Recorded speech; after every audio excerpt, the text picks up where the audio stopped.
label because often people judge us and give us all types of weird labels, and it's like to prove that we're not labels. So it starts off to say, I am not a label.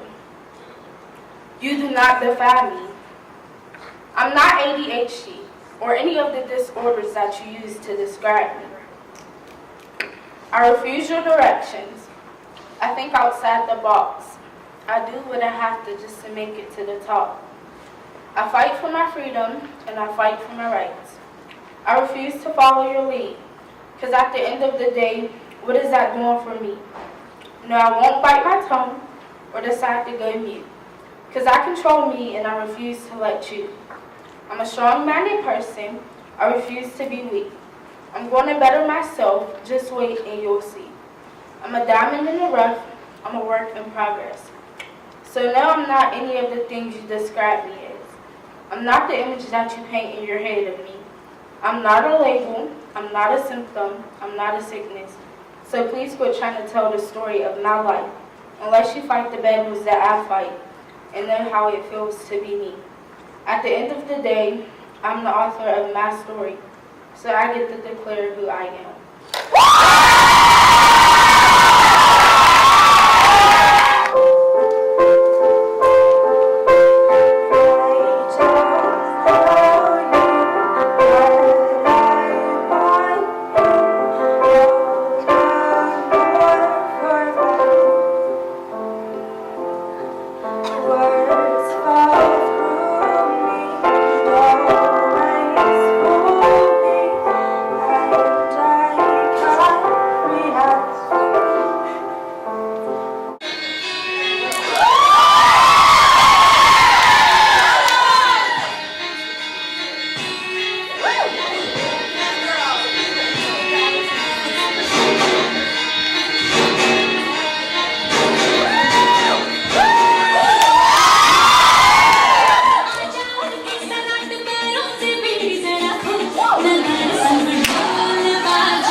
When you put me in your books, millions of Asian girls across America rejoiced.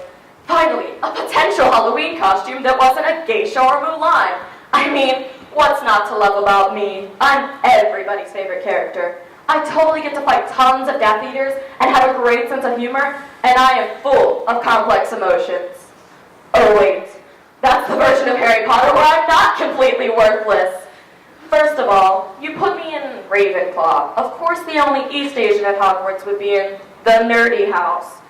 Too bad there wasn't a house that specialized in computers and math and karate, huh? I know, you thought you were being tolerant. Between me, Dean, and the Patel twins, Hogwarts has like 5 real bitch to wear these heels. To work as my mother does, with a nice dress, strong voice, cracking the glass ceiling which my grandmother and those before her had beat their fists upon all their lives, with smiling lipstick, a firm handshake, a confident stride that makes her world quake, with 29 years of experience in the field of her career.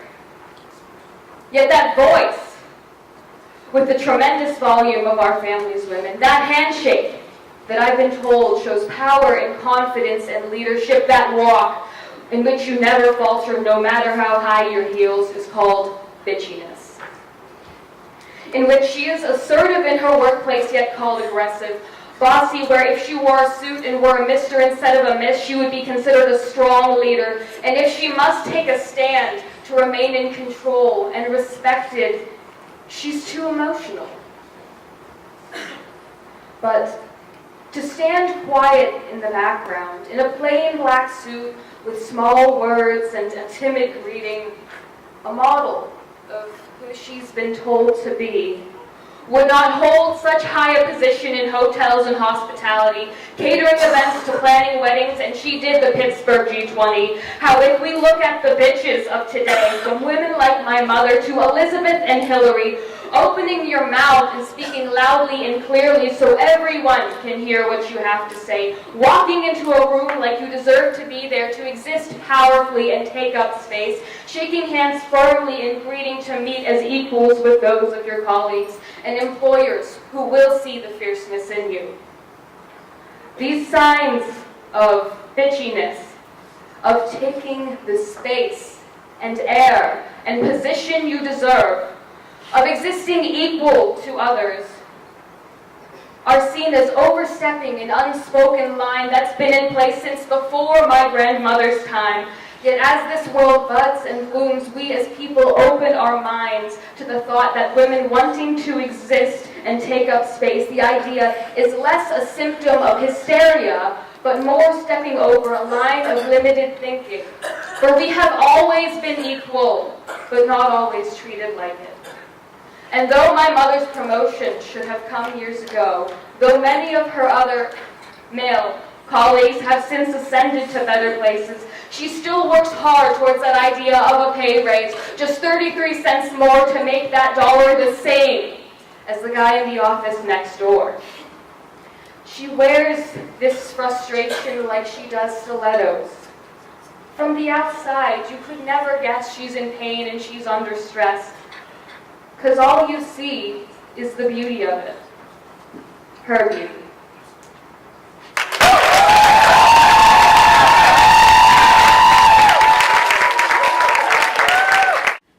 It's 2 a.m. in Orlando, Florida, the land where dreams come true, the state of sunshine at the Pulse nightclub, dancers and flashing lights, inclusivity, my aching heart. It's Harvey Milk's assassination, the first of us to be an elected official. I want to be a leader one day, just a San Francisco supervisor in 1978, shot in the chest while giving a speech, blood and muscles, the AIDS epidemic. It's Alan Schindler, the U.S. Navy officer, protector of our country, stamped to death in a public restroom while completing his service, killed in the very country by the very civilians for which he was fighting bloody hearts and broken mirrors. It's every single word of the don't ask, don't tell policy, passed by a democratic liberal hero, campaigning for human rights while simultaneously taking away our right to serve openly in the military, saying that our presence would create an unacceptable risk to the high standards, good order, and discipline that are necessary for the function of the military, immortality, and searching eyes. I could die for this land, cover a landmine with my flesh, or jump in front of a spray of bullets to protect my fellow Americans. But I couldn't tell my team about my love, that my truth would create unacceptable risks. Stop telling me about how much you want a lesbian Disney princess while getting uncomfortable when I touch you. I don't want to get into your pants. I want to be a compassionate and caring human being. And yes, I have short hair and I'm wearing a suit right now, but that does not make me a stereotype. It does not make me less of a woman. We are all human beings, and I want to send a message to every single ball of energy in this world, to every single person. Stop killing us. There's been enough bloodshed and hate over something as simple as love. Love is love. Love is love, you tweeted out on June 24th, 2015, a day when I cried as well, but this time they were happy tears. When my love was recognized by my country, I am an American. But where were you after that? Were you on the sidelines? Did you do anything? Or did you just Instagram a rainbow heart and then forget about us? Are you dedicated to helping us, or do you just want it to seem that way? Respect is what every group needs, but dedication must be there too, energy and time. I want to dedicate this poem to every member of my community because I support you all, I love you, and we are mighty and strong, flying our rainbow flag even in the greatest of storms. We are more than a single character in your favorite TV show, more than that one person in that one movie that you see for maybe a second and then just disappears or dies afterwards. A sea of misrepresentation. I want to dedicate this poem to every person whose identity has been stripped away from them and used as a joke, used as a weapon, used to silence their voice. I want to dedicate this poem to Madeleine Bordeaux, a fierce human who just wants to love other humans and be happy, a child of the ocean, and in the memory of her late and great-grandmother. Love is love is love, but that doesn't matter if you don't work for change. And I don't care if you couldn't care less about marriage equality, Representative Jesse Topper, because it doesn't matter if you vote down every single bill that is working to pass and help our rights. I want to dedicate this poem to all of the brave souls fighting against this hatred, fighting for me and my people, to every spirit, to every speck of stardust and smoke. I hear you, and I am with you. I am gay, and I will not apologize. Thank you.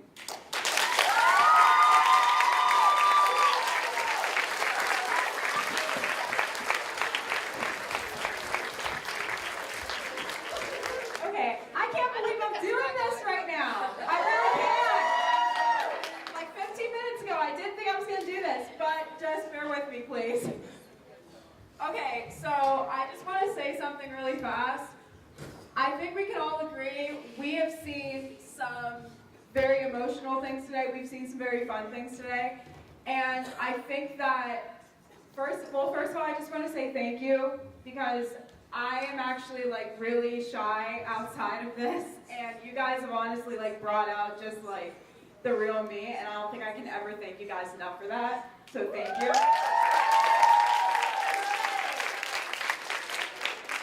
But, you know, I think we can also all agree that this world is a very, it can be a very evil and just really dark place.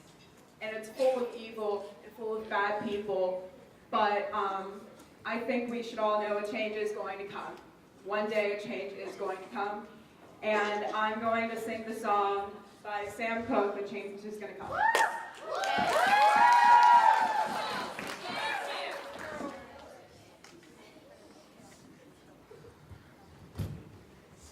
I was born by the river in a little tent. Oh, and just like the river I've been running ever since. It's been a